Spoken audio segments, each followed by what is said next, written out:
Welcome to Shyamala honey kitchen. இன்றைக்கி நம்ம இந்த வீடியோவில் டெங்கு காய்ச்சலை பற்றியும் அதனுடைய அறிகுறிகள், தடுப்பு முறை மற்றும் வீட்டு வைத்தியம் இவைகளை பற்றி தாங்க பார்க்க போகிறோம்.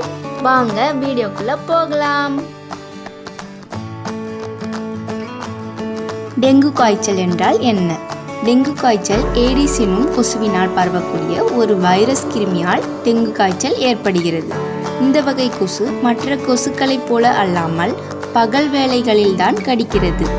இந்த காய்ச்சல் 4 முதல் 6 நாட்கள் வரை நீடிக்கும். காய்ச்சல் என்று வந்தாலே சரியாகிவிடும் என்று எண்ணாமல் அதை தொடர்ந்து அறிகுறிகளை கூர்ந்து கவனிக்க வேண்டும். அப்போதான் காய்ச்சலில் இருந்து விரைவாக குணமடையும். டெங்கு காய்ச்சல் வந்ததின் அறிகுறிகள் என்னென்னவென்று இதில் நம்ம பார்க்கலாம். உடலின் வெப்பநிலை சற்று அதிகமாகவே இருக்கும். மன உளைச்சலுக்கு ஆளாவாங்க. மன சோர்வு இருக்கும். பசியின்மை இருக்கும். சரியா பசி எடுக்காது. குமட்டல் மற்றும் வாந்தி ஆகியவை இருக்கும். கண் பின்னால் வலி இருக்கும். தொண்டை வலி இருக்கும். அதிகமாக வியர்வை வந்துட்டு இருக்கும். உடலில் எலும்புகளில் வலி, தசைகளில் வலி இருக்கும். உடம்புகளில் சிவப்பு புள்ளிகள் போன்று தோன்றும். தலைவலி அதிகமாக இருக்கும். டெங்கு காய்ச்சல் வராமல் தடுப்பதற்கு நாம் என்னென்னவெல்லாம் முன்னெச்சரிக்கை செய்யலாம்? முதல்ல வருமுன் காப்பதை விட வராமலே தடுக்கிறது ரொம்பவும் நல்லது. டெங்குவை தவிர்க்க கொசு ஒழிப்பு ஒன்றே தான் வழிங்க. டெங்கு பரப்பும் ஏடிஸ் கொசு நன்னீரில் முட்டையிடும். எனவே கொசு வளர வாய்ப்பு இல்லாதவாறு சுற்றுச்சூழலை பாதுகாப்பாக வைக்க வேண்டும். பொதுவாக மனிதனின் வியர்வை வாடைக்காகத்தான் கொசு வரும். அதனால என்ன பண்ணணும்னா வேப்பெண்ணெயை உடலில் தேய்ச்சிக்கணும். அப்போ அந்த வாசனைக்கு நம்மளுக்கு கொசு கிட்ட வராது. வீட்டுக்குள்ளே கொசு வர முடியாதபடி ஜன்னல்கள் கொசு வலைகளில் பொருத்தலாம். வாசலில் நீண்ட திரைச்சாலைகளை பயன்படுத்தலாம். கொசுவத்தி, கொசு பேட்,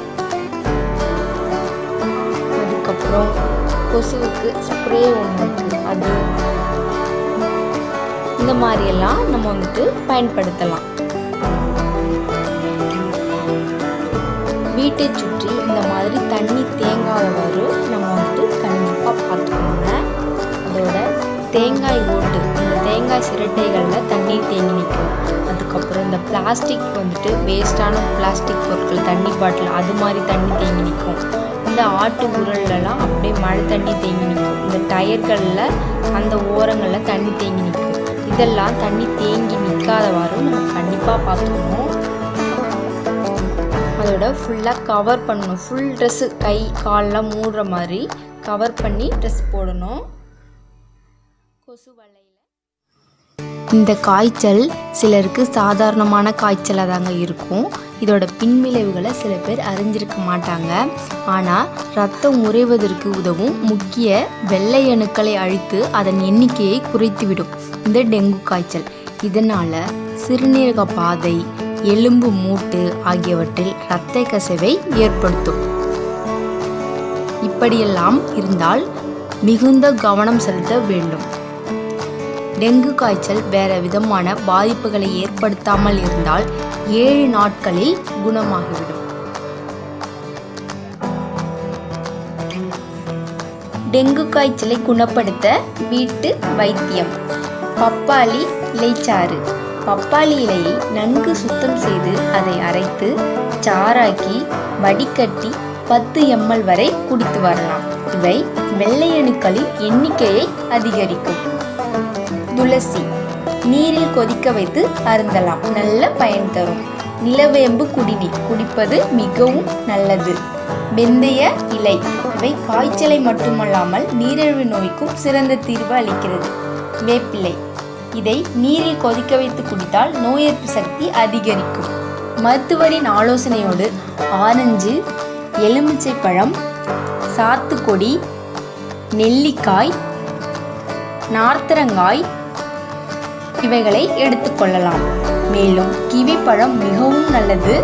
அதிக அளவில் தண்ணீர் அருந்த வேண்டும். இளநீர் குடிக்க வேண்டும்.